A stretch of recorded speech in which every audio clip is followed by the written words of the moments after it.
নামাজ শুরু করার আগে ছোট্ট একটি দোয়া পড়লে ৭ আসমানের দরজা খুলে দেওয়া হবে এবং আল্লাহ পাক রব্বুল আলামিন আপনার উপরে রহমত নাজিল করবেন, বরকত নাজিল করবেন। এমন একটি দোয়া আছে যেই বাক্যগুলো খুবই সহজ এবং উচ্চারণ করাও সহজ এবং আপনি আমল করলে একবার বলার সাথে সাথে নবীজি সাল্লাল্লাহু আলাইহি সাল্লাম জানিয়ে দিয়েছেন তার জন্য আসমানের ৭টি দরজাই খুলে দেওয়া হয়। রহমতের দরজাগুলো খুলে আল্লাহ তাআলা তার উপরে রহমত নাজিল করতে থাকেন, অঝোরে বৃষ্টির মতো রহমত তার উপরে পড়তে থাকেন, বরকত পড়তে থাকে।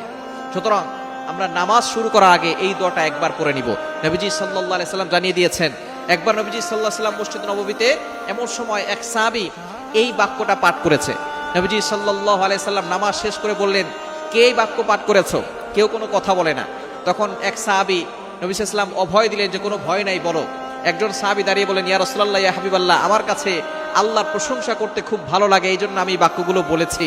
তখন নবীজি সাল্লাল্লাহু আলাইহি সাল্লাম বলেছেন, তুমি যখন এই বাক্যগুলো পড়েছো সাথে সাথে ৭ আসমানের ৭টা দরজাই খুলে দেওয়া হয়েছে এবং ফেরেশতারা রহমত নিয়ে বর্ষিত হচ্ছে জমিনের দিকে এবং তোমার উপরে বৃষ্টির মতো রহমত নাজিল হচ্ছিল।